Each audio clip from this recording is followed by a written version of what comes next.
तुम कहीं को है संक्रांति के दिन छत के ऊपर तुम्हारा भी कोई कन्यादान के उड़ा देगा। संक्रांति की शान है, लेकिन अफसोस की बात यह है कि एमआईएम पार्टी का चुनाव का सिंबल भी यही पतंग है।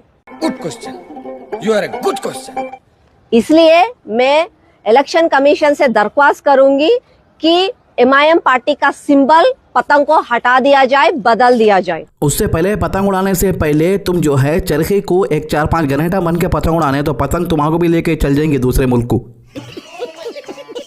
एमआईएम का इलेक्शन सिंबल जो पतंग है वो आजकल का नहीं होता, तुम पैदा होने से पहले का सिंबल है। तुम्हारे बाबा भी पतंगा न उड़ाते थे, उससे पहले उन लोगों वो पतंग का सिंबल ले लियो। सो है ये 40 साल से एक ही इलाके में हुकूमत करते हैं। 40 साल से एक इलाके पे हुकूमत करने दो या 2 इलाके पे हुकूमत करने दो, तुम्हारे को तो तुम्हारी गली का कुत्ता तक नहीं पहचानता होगा।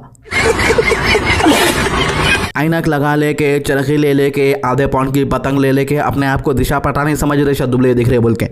आज 4-5 दिन से हवा भी नहीं है। मैं भी छत पे पतंग उड़ाने के रास्ते चढ़ रहा हूँ तो हवा नहीं है, बल्कि उतर जा रहा था। जिस दिन हवा आएंगे तो इनके पतंग के साथ चरखे के साथ इन्हों भी फुर हो जाएंगे, बड़ी बिल्डिंगों के ऊपर जाके गिरेंगे, वो दिख रहे। सो एमआईएम लोगों का है या नहीं तो वहाँ के लोग जो आवाम लोग उनको बार बार वोट देके उनको जिताते हैं, उनका है, मुझे नहीं मालूम। अगर आप एक बार आंखों पे ऊपर कुछ पट्टी बांधकर कहीं जाएंगे तो वो क्या था, अगर एमआईएम के इलाके में जाएंगे तो आपको हो जाएगा कि ये वो एमआईएम का इलाका है। अरे वो हेंद्री माँ मेरी आंखों के ऊपर मैं पट्टी बांध लेके कौन से तभी इलाकों में जाऊंगा तो कैसा पहचानूंगा मैं एमआईएम का इलाका है बोल के? का बड़े के बोटी की गोश्त की बोल सुन के बताऊं। अब तुम हैदराबाद में काम पर है तो ये तो मेरे को नहीं मालूम है, लेकिन अगर ओल्ड सिटी में आके 4-5 महीने गुजार लिए, समझो सुबह का नाश्ता, दोपहर का लंच और रात का डिनर खा लिए, तो तुम्हारे खुद के घर वाले तुम्हारे को पहचाना मुश्किल हो जाएगा। गेंडा बहुत दिन के बाद घर से निकले जैसा दिख रहा। 4-5 महीने मस्त गरम खा लेते पी लेते हुए लेटे हुआ था घर में, एक छोटा सा मामला पेश आ गया। अब वैसे भी पुलिस वाले इसको जाने नहीं दे रहे थे क्योंकि मामले को ऑलरेडी सॉल्व कर लिया गया। मामला क्या है थोड़ा डिटेल्स में बात करेंगे, लेकिन ये गेंडा माहौल खराब करने के वास्ते कोई कसर नहीं छोड़ता है, सबको मालूम है। तो कुछ दिन पहले मलकाजगिरी के सफीलगुड़ा इलाके में वाक़ इकट्ठा मैसमा मंदिर के करीब एक शख्स ने नामुनासिब हरकत करने की कोशिश की। उस शख्स पर इल्ज़ाम है कि उसने मंदिर के अंदर जाकर यानी बाथरूम जैसी गंदी हरकत करने की कोशिश की, जिसे हम माहौल ख़राब करने की कोशिश भी कह सकते हैं। इस वाक़े के बाद लोगों के जज्बात भड़क गए और शहर में टेंशन का माहौल पैदा हो गया। इस सिलसिले में राजा सिंह सफीलगुड़ा गया। इसने मौजूद कार्यकर्ताओं और लोगों से मुलाकात की। इसने सबसे अपील की कि वो शांति, सब्र और तहम्मुल का मुजाहिरा करे। इसने ये अल्फाज इसलिए कहे क्योंकि पुलिस वाले इसको जाने नहीं दे रहे थे।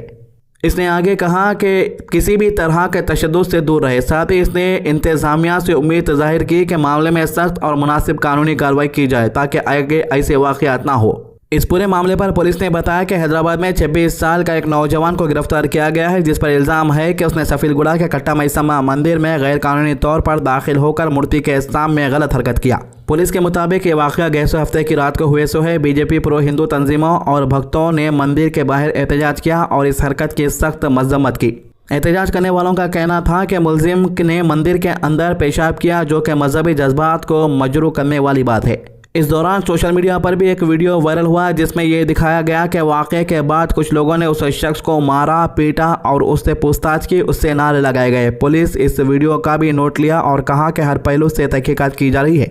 नेरडमेट पुलिस स्टेशन में मुलजिम के खिलाफ बीएनएस के मुताबिक कानून के तहत केस दर्ज कर लिया गया है। इल्ज़ाम यह है कि उसने एक इबादत गाह में गैर कानूनी तौर पर दाखिल होकर मजहबी अकीदे की तौहीन की। मुलजिम जो कि कर्नाटका के बिदर डिस्ट्रिक्ट का रहने वाला है, बताया जा रहा है कि 11 जनवरी को गिरफ्तार करके शहरी अदालत में पेश किया गया। मजिस्ट्रेट ने उसे जुडिशियल रिमांड पर भेज दिया। मलकाजगिरी पुलिस कमिश्नरेट की जानिब से जारी रिलीज में कहा गया है कि पुलिस मुलजिम के पिछले रिकॉर्ड और बैकग्राउंड की भी जाँच कर रही है और कानून के मुताबिक आगे की कार्रवाई की जाएगी। तेलंगाना बीजेपी का सदर एन रामचंद्र राव भी मंदिर पहुंचा और उसने इस वाक़े को बहुत ही शर्मनाक और गलत करार दिया। इसने कहा कि मंदिर की बेहुरमती करने वाले शख्स के खिलाफ सख्त से सख्त कार्रवाई होनी चाहिए। उसने रूलिंग कांग्रेस पर भी निशाना साधा और कहा कि तेलंगाना की सियासत बांग्लादेश और पाकिस्तान जैसे मिसालों की तरफ बढ़ रही है, जहां हिंदुओं पर हमले हो रहे हैं।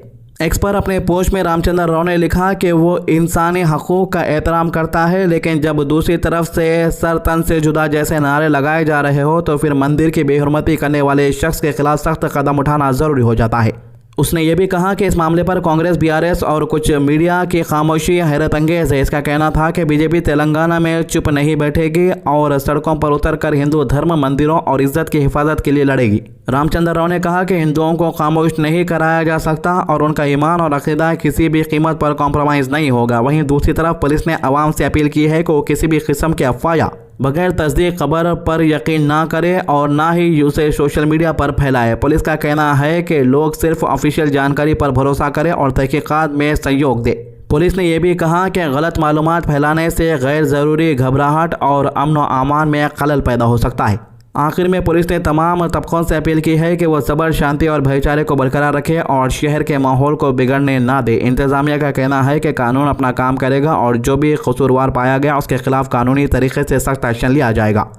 గతంలో మనము సికింద్రాబాద్ టెంపుల్ మనం చూడొచ్చు ఏ విధంగా ఆయన అమ్మవారికి తన్ని విగ్రహాన్ని పలగొట్టడానికి ఆయన ప్రయత్నం చేస్తే అప్పుడు ఆయనకి అక్కడే ఉన్న హిందువులు పట్టుకొని ఆయనకి పోలీస్కి ఇస్తున్నారు.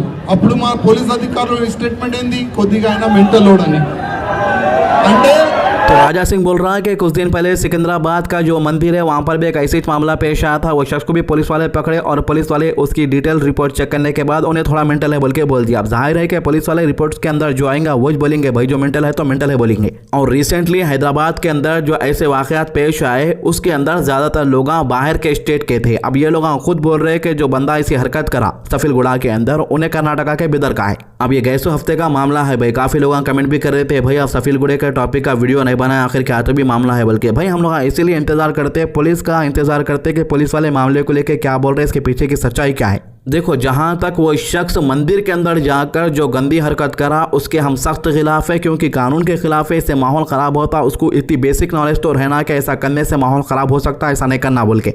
क्योंकि जाहिर है कि उससे माहौल ख़राब भी हुआ और पुलिस वाले उसको पकड़ लिए, लेकिन उसको पकड़ने के बाद उसके साथ जो जुल्म किया गया वहाँ पर, क्योंकि भाई हमारे मुल्क के अंदर कानून है, कानून का राज चलता, लेकिन वहाँ पर उसको बुरी तरीके से मारे, उसको JSR के नारे लगाए गए, उसको लातों से जो है मुंह के ऊपर मारे, बड़ी बेरहमी से उसे मारा गया, उसे पीटा गया। वो वीडियो भी मैं आपको नहीं बता सकता हूँ। फिर उसको पुलिस के हवाले किया गया। पहले तो पुलिस के हवाले नहीं कर रहे थे, उतना ज़ख्मी होने के बाद बड़ी मुश्किल से पुलिस वाले ले लिए उसको कस्टडी में। देखो भाई बस मैं ये कहना चाह रहा हूँ कि कोई भी शख्स चाहे वो हरकत मंदिर में करने दो या मस्जिद के अंदर करने दो, पुलिस को बुलाना, पुलिस के हवाले उसको कर देना, जो भी कानून के हिसाब से सज़ा रहती है उसको दिला देना। इससे अपन को जो है कानून के ऊपर अपना जो भरोसा है वो और ज़्यादा मजबूत हो जाता। लेकिन ऐसे केसेस में हम लोग अक्सर ये देखते हैं कि लोग कानून अपने हाथ में लेके उसको बुरी तरीके से मार के वहाँ पर ही जख्मी कर देते। ये गलत बात है। वो शख्स जो हरकत करा वो बहुत ही बेहुदा गंदी हरकत थी और उसको कानून के हिसाब से सख्त सज़ा देना हर मुसलमान यही बोल रहा। लेकिन मामला हफ्ते के दिन हो गया, उसको पुलिस वाले पकड़ लिए और फिर कल राजा सिंह सडन वहाँ पर जाके जो है पुराने मंदिरों के अंदर जो केसेस हुए उसको बोल के लोगों को और भड़काने का काम करा। यह गलत बात है। हम हमेशा यही कहते हैं कि हिंदू मुस्लिम भाईचारा बनाए रखना ज़रूरी है, क्योंकि मुल्क के हालात क्या है नॉर्थ इंडिया के अंदर आप और हम अच्छी तरीके से जानते हैं। तो ये थी अभी तक की अपडेट, आज की अच्छी बात। हुजूर सल्लल्लाहु अलैहि वसल्लम ने फरमाया बिलाशुबा सिरका विनेगर उम्दा सालान है। मुस्लिम 2051। हमारे चैनल को सब्सक्राइब कीजिए, वीडियो को शेयर कीजिए। अल्लाह हाफिज़।